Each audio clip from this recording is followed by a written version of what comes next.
తొందరపడకు. పార్టీ గట్టిగా అయితే నీకు ఫ్యూచర్ ఉంటది. నీకు ఏదంటే అది చేస్తా నేను తర్వాత. ఎందుకంటే ఆడ మొత్తం బయట ప్రచారం ఏముండే, రెడ్డి ఒక్కరు లేరీలకు అంటే నేను సంతోష్ రెడ్డికి ఇద్దరికి ఆఫర్ ఇచ్చిన. ముందే తెలిస్తే వాళ్ళు ట్రాప్ చేస్తారని చెప్పి ఇవ్వడం. ఎవరు ముందు వస్తే అలా కండువా కప్తా అని వేరే ఉద్దేశం లేకుండే. సంతోష్ రెడ్డిని శోభరాణి ఇస్తా అన్నది.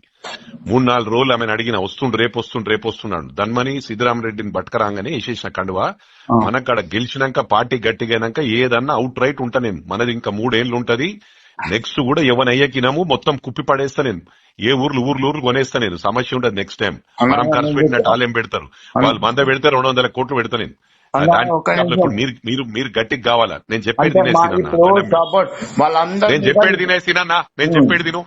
అరే ఏమో మొండి మాటలు మాట్లాడతారు. బాబు, నాయకులు కార్యకర్తలు తొందరపడి రాజకీయాల నుంచి దూరం కాకండి. హనుమంతరావు గారు చెప్పారు కదా, విన్నారు కదా, 2 సంవత్సరాల్లో మీ భవిష్యత్తు మారబోతుంది. 100 కోట్లు కాకపోతే 200 కోట్లు ఒక్క నియోజకవర్గానికి ఖర్చు పెడతా అంటారు. మీరు అయినంత మంచి నాయకత్వం చేసి నిరూపించుకోండి. Wishing you all the very best. అందరూ బాగా కష్టపడండి. మంచి నాయకత్వ లక్షణాలు పెంపొందించుకోండి. చదువు రానోళ్ళు, రౌడీజం చేసేటోళ్ళు, భూ కబ్జాలు చేసేటోళ్ళు, కొంచెం మీ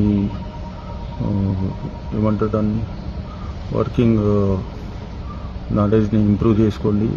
ఇంకా మంచిగా భూ కబ్జాలు చేయండి.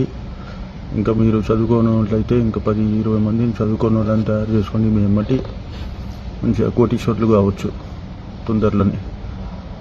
2 సంవత్సరాలు ఇట్టే గడిచిపోతాయి. బంపర్ ఆఫర్ ఉంది మీకోసం. ఇప్పుడు చదువుకున్న వాళ్ళకు, నీతివంతులకు, ప్రజాసేవ చేసే వాళ్ళకు రాజకీయాల్లో స్థానం లేదు. ఎందుకంటే జనాలకు ఓట్లకు డబ్బులు కావాలి.